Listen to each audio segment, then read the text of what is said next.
눈물이 없습니다라는 제목으로 하나님의 말씀을 나누겠습니다. 우리 교회는 새벽 예배 시간에 지난 7월부터 요한계시록을 강해하고 있습니다. 이제 한 장 남았는데요. 이 요한계시록 말씀을 강해하면서 주일에도 우리 성도님들과 이 은혜의 말씀을 나누면 좋겠다 하는 생각을 하게 되었습니다. 왜냐하면 개인적으로 제가 말씀을 자세하게 또 꼼꼼히 살펴보면서 요한계시록 말씀은 참 은혜롭고 좋다 하는 생각을 하고, 또 새벽 예배에 참석하시는 분 중에 누가 목사님 말씀이 참 좋아요 하면서 또 격려도 해주셔서 참 제게 위로가 되고 힘이 되었습니다.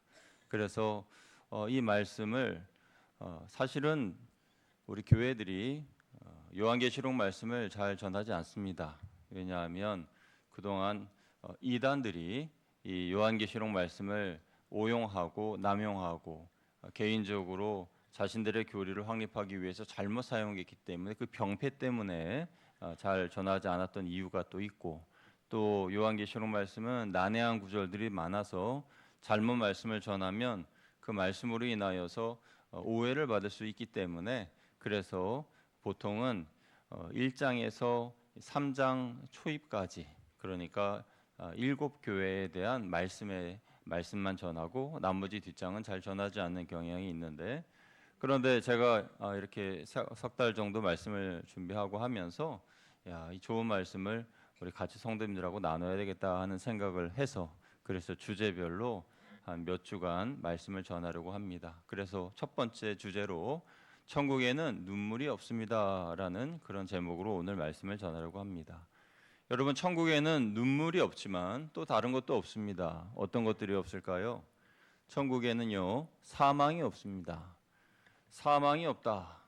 사실 천국에 가는 사람들은 이미 육신의 죽음을 한번 겪었기 때문에 천국에서 사망이 있을 리가 없는데, 그런데 계시록에 보면 둘째 사망이라고 하는 단어가 나오는데, 이 둘째 사망이 4번이나 반복해서 나와요. 그래서 우리 요한계시록 2장 11절 말씀 한번 같이 읽어보면 좋을 것 같습니다. 시작. 귀 있는 자는 성령이 교회들에게 하시는 말씀을 들을지어다. 이기는 자는 둘째 사망의 해를 받지 아니하리라. 아멘. 이 둘째 사망에 대해서 옛날 청교도들이 잘 설명을 했습니다. 그들은 복음을 전하거나 할 때에 말하기를, 사람이 2번 태어나면 1번 죽고 1번 태어나면 2번 죽는다, 이렇게 말하였어요. 여러분, 이 말이 무슨 말일까요? 사람이 2번 태어난다, 이 말은 우리 육신의 자연적인 이런 출생을 첫 번째 출생, 첫 번째 탄생이라고 이야기한다면, 두 번째 태어나는 것은 거듭나는 것을 말합니다. 그래서 우리가 살아있을 때에 다시 태어나는 이 중생의 경험, 거듭남의 경험을 한 사람은 2번 태어나는 것인데, 2번 태어나는 사람은 1번 죽는다는 거예요. 그러니까 육신의 죽음만 겪게 된다. 그리고 천국에서는 사망을 겪지 않는다라는 말입니다. 그러면 1번 태어난 사람은 2번 죽는다는 말은 무엇일까요? 그 반대가 되겠죠. 육신적으로 태어나서 예수님을 믿지 않고 그리고 죽은 사람은, 거듭나지 않은 사람은 2번 죽는다. 그래서 이 둘째 사망은 하나님과는 완전히 분리된 곳에 들어가게 된다는 것이에요. 제가 말씀드리지 않아도 여러분은 어떤 곳인지 잘 아실 겁니다. 여러분, 요한계시록에서 말씀하는 이 둘째 사망, 이 둘째 사망에서 제외가 된다라는 것만 해도 얼마나 감사한 일입니까? 살았을 때 예수님을 믿지 않아서 거듭나지 못한 사람들이 가는 그곳, 하나님과 영원히 분리되는 그곳에 그 누구도 들어가지 말아야 합니다. 우리 주변에 있는 모든 사람들을 돌아볼 때에, 특별히 내가 사랑하는 사람들 중에 아직 2번 태어나지 못한 사람이 있다면 2번 태어나기 위하여서 우리는 그의 이름을 부르며 기도해야 할 것입니다. 여러분, 둘째 사망은 예수 그리스도를 나의 구주로 믿는 사람들에게는 해당되지 않는 사항입니다. 그래서 천국에 사망이 없다는 것이고요. 또 천국에 없는 것이 있습니다. 무엇이 없을까요? 천국에는요, 성전이 없습니다. 성전이 없다라는 말을 요한계시록 21장 22절에 사도 요한은 이렇게 말하였어요. 같이 읽습니다. 시작. 성 안에서 내가 성전을 보지 못하였으니 이는 주 하나님 곧 전능하신 이와 어린 양이 그 성전이심이라. 아멘. 여기서 말하는 성은 새하늘과 새 땅이 이제 하나님의 새로운 창조물로서 나타나고 그 위에 새 예루살렘이 임하게 되는데, 그 새 예루살렘 성 안에 보니 성전이 없다는 거예요. 여러분, 성전은요, 하나님과 사람이 만나는 만남의 장소죠. 예배를 드리고 찬양을 하고 기도를 하면서 하나님을 만나는 공간이 바로 성전입니다. 그런데 성전이 없다는 거예요. 하나님과 예수님이 성전이 됨이라, 이렇게 말하는 것이죠. 여러분, 이 말을 우리가 쉽게 이해하려면 자동차에 달린 내비게이션을 생각하시면 됩니다. 우리가 어떤 목적지를 딱 정해놓고 운전을 할 때에 내비게이션을 켜죠. 그러면 목적지에 도착하면 내비게이션이 그런 멘트를 우리에게 들려줍니다. 목적지에 도착했습니다. 내비게이션을 종료합니다. 이렇게 이야기를 해요.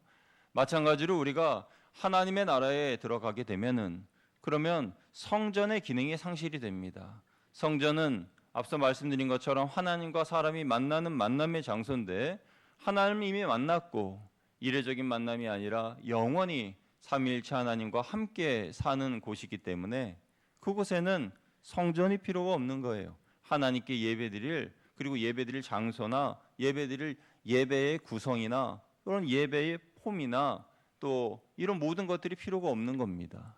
하나님을 이미 다 만났기 때문이죠. 또 이렇게 생각해 볼 수가 있어요. 전쟁에 나간 군인이 가족이 너무 그립습니다. 그래서 준비해 온 사진을 자신의 가슴품에서 꺼내서 그 사진을 보면서 눈물 흘리고 너무나 그리워해요. 그런데 전쟁이 끝났습니다. 가족 품에 온전히 안기게 되었습니다. 그런데 가족 품 안에 있는 그 군인이 다시 사진을 꺼내 보면서 그리워할 이유가 전혀 없는 것입니다. 왜냐하면 자기 눈앞에 가족들이 있기 때문이죠. 천국은 마치 그와 같습니다. 우리가 이 땅에 살면서 천국을 그리워하고 소망하고 하나님을 그리워하고 또 저 천국을 사모하고 그러는 삶을 사는데, 천국에 들어가서는 그런 모든 것들이 다 이루어졌기 때문에 그렇게 그리워하거나 또 성전이 있을 이유가 없다라는 것이에요. 그래서 천국은 성전이 없다라는 것입니다. 또 천국에 없는 것이 있습니다. 그것은 해와 달과 등불이 없다라는 것입니다. 이에 대해서 요한계시록 21장 23절 우리 같이 읽어보겠습니다. 시작. 그 성은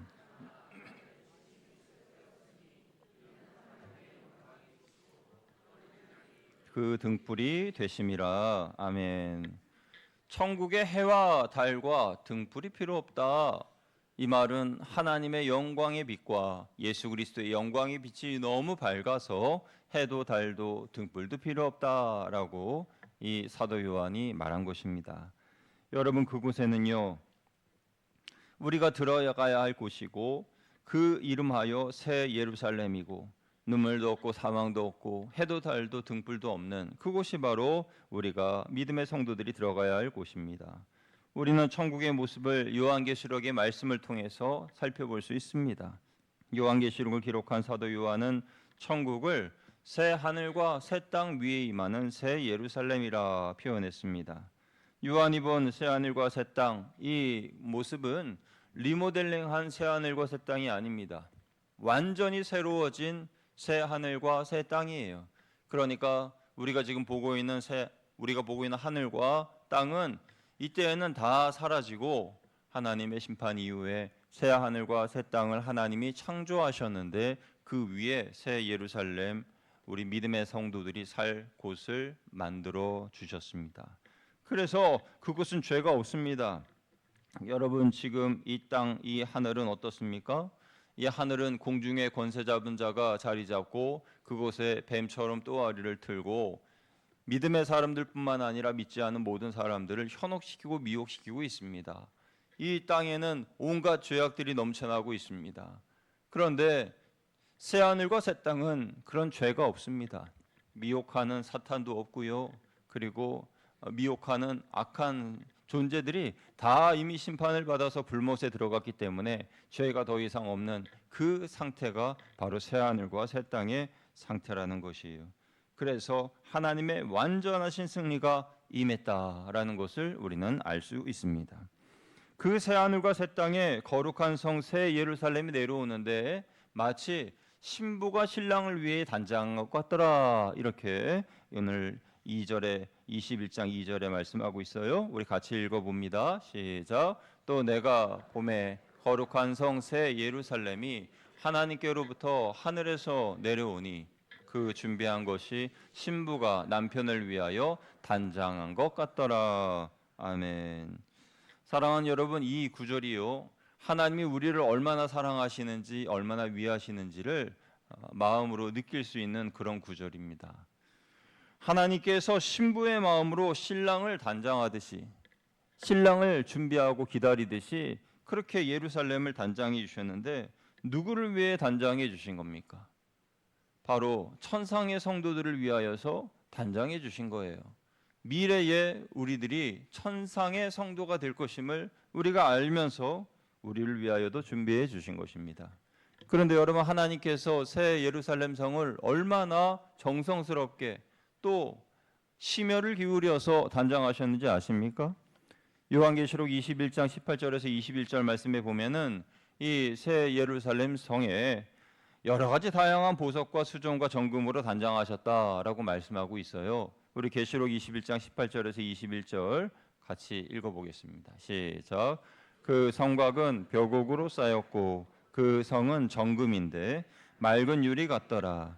그 성의 성곽의 기초석은 각색 보석으로 꾸몄는데 첫째 기초석은 벽옥이요, 둘째는 남보석이요, 셋째는 옥수요, 넷째는 녹보석이요, 다섯째는 홍마노요, 여섯째는 홍보석이요, 일곱째는 황옥이요, 여덟째는 노곡이요, 아홉째는 담황옥이요, 열째는 비치옥이요, 열한째는 청옥이요, 열두째는 자수정이라. 그 12문은 12진주니 각 문마다 한 개의 진주로 되어 있고 성의 길은 맑은 유리 같은 정금이더라. 아멘.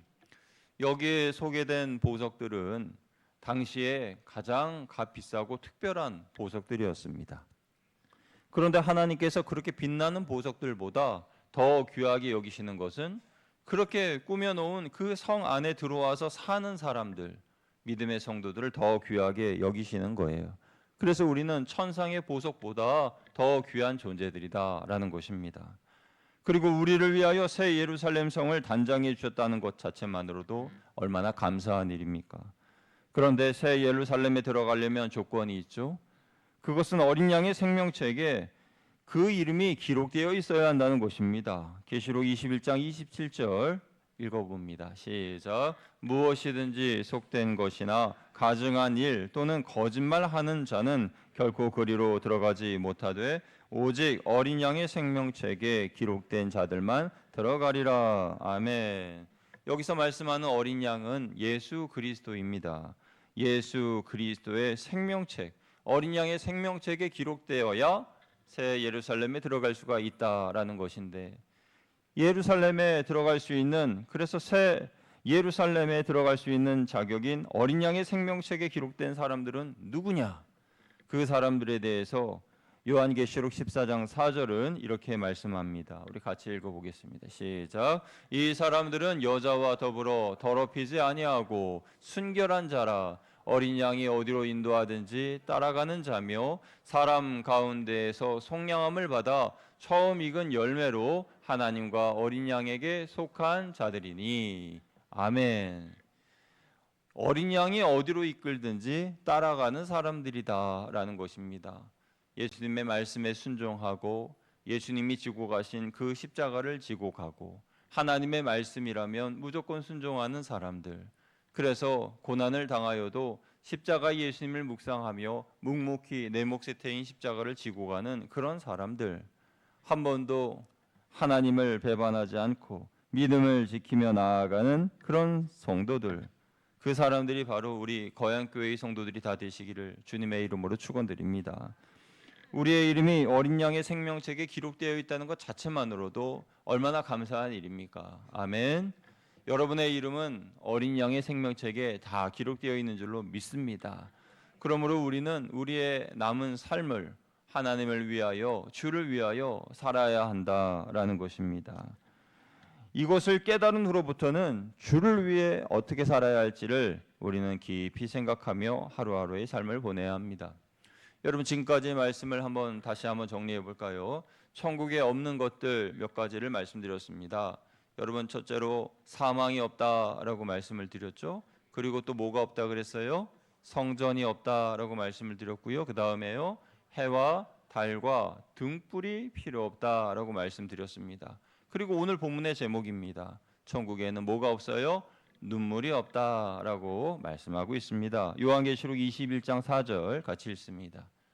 시작. 모든 눈물을 그 눈에서 닦아주시니 다시는 사망이 없고 애통하는 것이나 곡하는 것이나 아픈 것이 다시 있지 아니하리니 처음 것들이 다 지나갔음이로라. 아멘. 여기에 흘리는 눈물, 이 눈물은요, 믿음을 지키다가 억울하게 핍박을 당하여 흘리는 눈물입니다. 사람이 너무 억울하고 화가 나면은 눈물이 나요. 그런데 그 눈물이 그냥 분풀이로 흘리는 눈물이 아니라 예수 그리스도의 그 복음의 말씀을 전하다가 또 믿음을 전하다가 누군가가 또 내가 해를 입거나 상처를 당하거나 어려움을 당할 때에 흘리는 그 눈물을 하나님께서 닦아주신다는 거예요. 이 성도들의 눈물을 닦아주신다는 구절은 요한계시록 7장에도 기록되어 있는데 7장 16절 17절 같이 읽습니다. 시작. 그들이 다시는 줄이지도 아니하며 목마르지도 아니하고 해나 아무 뜨거운 기운에 상하지도 아니하리니 이는 보좌 가운데에 계신 어린 양이 그들의 목자가 되사 생명수 샘으로 인도하시고 하나님께서 그들의 눈에서 모든 눈물을 씻어 주실 것임이라. 아멘. 요한계시록이 기록될 당시에 성도들은 많은 핍박을 당했습니다. 사도 요한은 환상 중에 성도들을 핍박하면서 괴롭히는 어떤 한 존재들을 보았는데요. 요한계시록 17장에서 사도 요한은 그 존재들을 한 여자 그리고 짐승이라고 표현했습니다. 이 여자는 음녀입니다. 음녀는 짐승을 그 위에 올라타고 막강한 권세를 행하고 있는데요. 그에 대한 내용이 요한계시록 17장 3절 4절입니다. 같이 읽습니다. 시작. 곧 성령으로 나를 데리고 광야로 가니라. 내가 보니 여자가 붉은 빛 짐승을 탔는데 그 짐승의 몸에 하나님을 모독하는 이름들이 가득하고 7 머리와 10 뿔이 있으며 그 여자는 자주빛과 붉은빛 옷을 입고 금과 보석과 진주로 꾸미고 손에 금잔을 가졌는데 가증한 물건과 그의 음행에 더러운 것들이 가득하더라. 아멘. 이 음녀와 짐승으로 인하여서 많은 성도들이 눈물을 흘립니다. 가족들이 붙잡혀 갑니다. 죽임을 당합니다. 괴롭힘을 당합니다. 고문을 당합니다. 그러면서 그 눈에 눈물이 마를 일이 없어요. 이 짐승을 올라탄 음녀는 어떤 여인입니까? 그녀는 기괴한 일들을 하는 존재입니다. 추악하고 음란한 일들을 행합니다. 이 음녀는 지금도 살아서 이 시대의 문화를 음란한 문화로 바꾸려 하고 있습니다. 여러분, 하나님을 모독하는 그 짐승의 몸에 기록되어 있는 그 이름들이 지금도 살아서 지금 우리 사회에 하나의 문화로 자리 잡으려고 하는 그런 모습을 보게 되는데요. 저는 대표적으로 할로윈 데이와 퀴어 축제와 같은 것들이 바로 자행되고 있는 이 음녀가 주관한 행사들이다라고 생각을 합니다. 여러분, 할로윈 데이는 매년 10월 31일에 행해지는데 하필 그날이 종교개혁일입니다. 사탄의 의도가 분명히 있다고 할 수 있습니다. 이 행사는 기괴한 복장을 하고 즐기는 기괴한 행사인데요. 기원전 500년 전에 고대 아일랜드 켈트족 풍속으로부터 시작됐습니다. 그들은 10월 31일에 죽은 영혼들이 산 사람들의 영혼을 빼앗기 위하여 찾아오는데 그들을 무섭게 해서, 그러니까 죽은 영혼들을 무섭게 하기 위하여 기괴한 복장들을 하면 자신을 피해간다고 믿었습니다. 그래서 유령의 복장, 흡혈귀의 복장, 해골이나 마녀 같은 그 복장을 하면서 같은 사람이 보아도 섬찟하고 두려울 모습을 하면 죽은 영혼들이 자기의 영혼을 빼앗으려고 왔다가 깜짝 놀라서 도망간다는 거예요. 이 말도 안 되는 소리인데, 그러한 모습을 하면서 그렇게 무서운 모습을 하고 자신의 영혼을 지키려고 하는 것이 이 할로윈의 유래예요. 그렇게 꾸민 모습들이 하나같이 다 기괴합니다. 문제는 상인들의 상술로 인하여서 점점 귀여운 캐릭터가 등장하고 어린이들도 아무런 거리낌이 없이 대하는 문화로 자리 잡고 있다는 것이 큰 문제입니다. 할로윈 데이만큼이나 기괴한 문화로 자리 잡는 것이 퀴어 축제입니다. 퀴어 축제는 여러분 다 아시다시피 동성애자들이 주관하는 행사인데 그 이름은 축제지만 음란한 그 자체입니다. 추악하고 혐오스럽습니다. 벌거벗고 뛰어다니고 각종 만들어진 선물이나 모든 쿠키나 그런 것들이 성적인 상징물들입니다. 이런 행위를 문화로 생각하는 사람들이 많아지고 있고 특히 청소년들이 동성애자들을 옹호하는 학생들이 많아지고 있다는 것이 큰 문제입니다. 여러분들이 생각하시는 것 이상으로 지금 학교는 아이들이 그렇게 생각하고 있어요. 이런 모습들이 성도를 핍박하던 음녀가 짐승을 타고 버리는 기괴한 일들인 것입니다. 사도 요한은 이 음녀가 행하는 기괴한 모습을 하나 더 보았는데 그것은 성도들의 피와 예수의 증인들의 피를 마시고 취한 모습을 보았습니다. 계시록 17장 6절 말씀 같이 읽습니다. 시작. 또 내가 보매 이 여자가 성도들의 피와 예수의 증인들의 피에 취한지라. 내가 그 여자를 보고 놀랍게 여기고 크게 놀랍게 여기니. 아멘. 음녀가 성도를 죽이고 그 피를 마시는 모습을 본 요한이 크게 놀랍니다. 그런데 이러한 일이 과거 1세기 때부터 지금까지 자행되고 있다는 것이 더 놀랍습니다. 본문에 기록될 1세기 때에는 로마의 원형 경기장에서 300년 동안 그리스도인들이 사람들의 오락거리가 되었습니다. 로마 사람들은 성도들을 원형 경기장 안에 넣고 굶주린 맹수들을 함께 풀어놓아서 사람들이 뜯기고 죽임을 당하는 모습을 보면서 박수치고 환호하고 웃으면서 하나님을 모욕하고 조롱했습니다. 그때부터 지금까지 음녀가 성도의 피를 마시는 일들은 계속되고 있는데요. 2023년 1월 18일 CBS 뉴스에서 국제 오픈도어 선교회가 세계 기독교 박해지수를 발표했는데 오늘날 세계 기독교인 7명 중에 1명이 박해를 당하고 있고 기독교를 박해하는 나라가 1993년에는 40여 개의 나라였던 거에 비해서 30년이 지난 2023년에는 약 2배가 되는 76개의 나라로 증가했다라고 밝히고 있습니다. 그중에 북한이 가장 많이 기독교인들을 박해하고 있고 이 밖에도 극단적인 이슬람 세력의 폭력이 거세지면서 나이지리아를 비롯한 국가들이 큰 박해를 당하고 있다라고 보도하고 있습니다. 이런 뉴스와 기사를 접할 때마다 요한이 보았던 음료의 모습이 떠오릅니다. 그리고 믿음을 지키기 위해서 눈물을 흘리는 신앙인들의 모습이 함께 떠오릅니다. 사실 우리는 종교가 보장된 대한민국이라는 안전지대에 살고 있어서 치열한 영적 전쟁을 느끼지 못할 때가 많습니다. 그러나 지금 이 순간에도 박해당하는 나라에서는 피와 눈물을 흘리며 신앙생활하는 형제와 자매가 너무 많다는 것을 우리는 기억해야 합니다. 물론 한국교회의 성도들에게는 핍박이 없다는 뜻은 아닙니다. 믿음을 지키려는 사람들은 크든 작든 모두 다 핍박을 당하고 있습니다.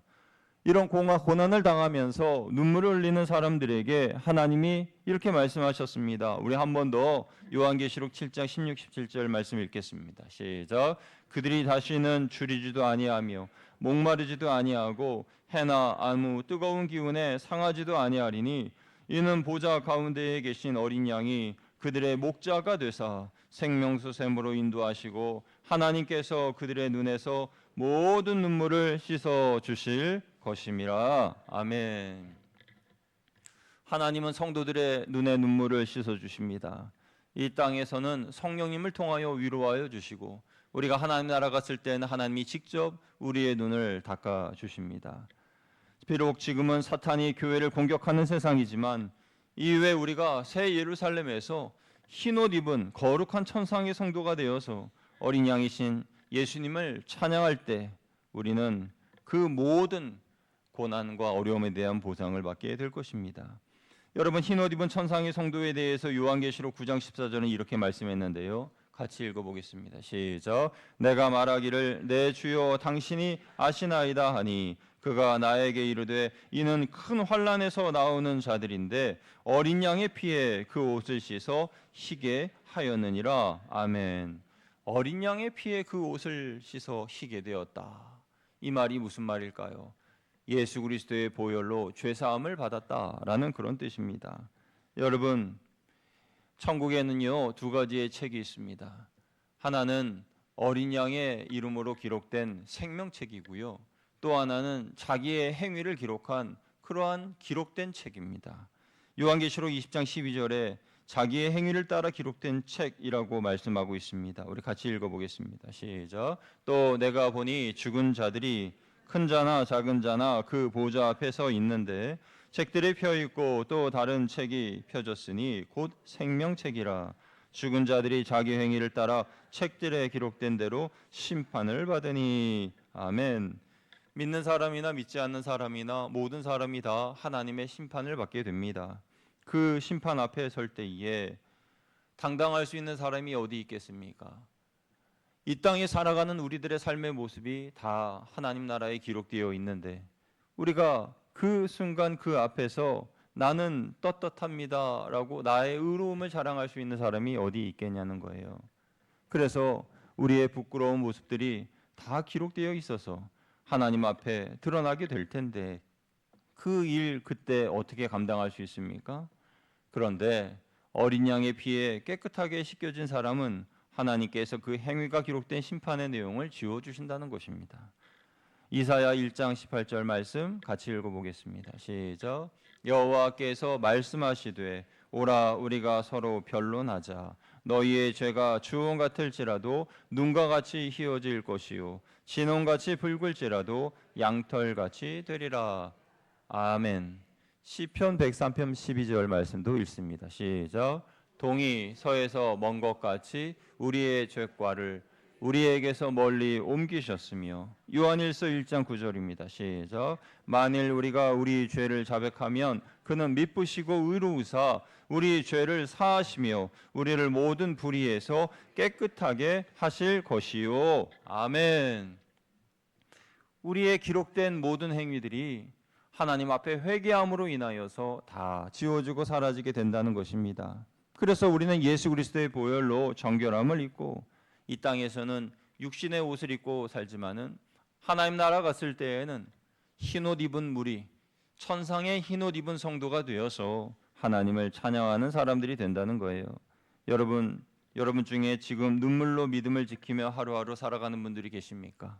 하나님께서 여러분을 새 예루살렘으로 인도해 주실 것이고 여러분의 눈물을 다 닦아 주실 줄 믿습니다. 하나님은 지금 하늘 보좌에 앉으셔서 만물을 새롭게 하십니다. 하나님께서는 과거의 일과 또 미래에 이루어질 모든 일들을 다 이루셨고 새롭게 하십니다. 요한계시록 21장 5절 6절 같이 읽어봅니다. 시작. 보좌에 앉으신 이가 이르시되 보라 내가 만물을 새롭게 하노라 하시고 또 이르시되 이 말은 신실하고 참되니 기록하라 하시고 또 내게 말씀하시되 이루었도다 나는 알파와 오메가요 처음과 마지막이라 내가 생명수 샘물을 목마른 자에게 값없이 주리니. 아멘. 창조주 하나님께서 태초에 하늘과 땅을 창조하셨고요. 그러나 죄로 범벅이 된 하늘과 땅을 하나님께서 하나님의 때에 치우시고 새로운 하늘과 새로운 땅을 만드시고 그 위에 새 예루살렘을 내리십니다. 여러분 이 모든 것들을 지금은 우리에게는 미래형이지만 하나님은 이미 만들어 놓으신 거예요. 그래서 그 시간 그 미래의 시간대로 우리는 걸어가고 있는 것입니다. 그리고 하나님은 목말라 하는 자들에게 생명수 샘물을 주시겠다라고 말씀하셨습니다. 이 말을 바꿔서 생각해 보면 목말라 하지 않는 사람에게는 생명수 샘물을 주지 않는다라고 말씀하시는 거예요. 여러분, 저와 여러분은 하나님의 은혜에 목말라 하고 있습니까? 영생의 복락에 대하여 목말라 하고 있습니까? 하나님의 용서와 하나님의 긍휼에 대하여 목말라 하고 있습니까? 이런 영적 갈급함이 있는 사람만이 십자가의 구속의 은총을 받을 수 있고, 그런 사람들이 본문 7절에 있는 이기는 자들입니다. 우리 7절 말씀 21장 7절 같이 읽어보겠습니다. 시작. 이기는 자는 이것들을 상속으로 받으리라. 나는 그의 하나님이 되고 그는 내 아들이 되리라. 아멘. 저는 사실 이 7절 말씀까지 말씀을 전하고 설교를 끝내려고 했습니다. 그런데 성령님께서 8절까지 말씀을 전하라는 그런 감동을 주셨어요. 왜냐하면 7절까지의 말씀만 전하면 천국의 좋은 부분만 설교하는 거잖아요. 그러면은 반쪽 설교가 될 수밖에 없어서 8절 말씀도 전합니다. 여러분, 7절과 8절은 두 부류의 사람으로 극명하게 나뉩니다. 7절의 사람들은 지금까지 나열한 수많은 복을 누릴 수 있는 자격을 얻은 사람들입니다. 그래서 하나님께서 인정하시는 사람들이고 이기는 자라고 말씀해 주셨습니다. 이 사람은 승리한 성도이고 신앙의 여정이 고난이었지만 결국 승리하여 친히 하나님의 자녀가 되었습니다. 하나님의 자녀로서의 모든 권리를 회복하였습니다. 그런데 8절의 사람들은요, 하나님의 심판을 두려워하면서도 끝까지 믿지 않는 사람들입니다. 8절 같이 읽어보겠습니다. 시작. 그러나 두려워하는 자들과 믿지 아니하는 자들과 흉악한 자들과 살인자들과 음행하는 자들과 점술가들과 우상 숭배자들과 거짓말하는 모든 자들은 불과 유황으로 타는 못에 던져지리니 이것이 둘째 사망이라. 아멘. 이 8절의 사람들은 회개할 기회를 놓친 사람들입니다. 회개할 기회를 놓친 사람들에 대하여 요한계시록 9장 20절 21절이 이렇게 말씀하고 있는데요. 같이 읽어봅니다. 시작. 이 재앙에 죽지 않고 남은 사람들은 손으로 행한 일을 회개하지 아니하고 오히려 여러 귀신과 또는 보거나 듣거나 다니거나 하지 못하는 금, 은, 동과 목석의 우상에게 절하고 또 그 살인과 복술과 음행과 도둑질을 회개하지 아니하더라. 아멘. 저는 매우 궁금했습니다. 아니, 왜 회개를 하지 않는가? 재앙이 겹쳐서 오고 화가 겹쳐서 오고 그러면 하나님께 회개해야 하지 않는가? 그런데 그 이유를 알았습니다. 그것은 그들이 사탄에게 미혹을 당하고 있기 때문입니다. 마치 낚싯바늘에 물고기가 꿰인 것처럼 꿰어서 절대 풀려날 수 없는 상황이 되었습니다. 그래서 이들은 생각합니다. 자기에게 화가 임하거나 재앙이 임하면은 그 모든 문제가 자기 때문이라고 생각을 해요. 아, 내가 귀신과 우상을 더 열심히 섬기지 못해서 이런 일이 생겼다라고 생각하고 더 열심히 귀신에게 빌고 우상에게 절을 합니다. 내게 우상을 잘 섬기지 못한 내게 문제가 있다라고 생각하는 거예요. 이것이 바로 사탄의 미혹입니다. 얼마나 무서운 저주입니까?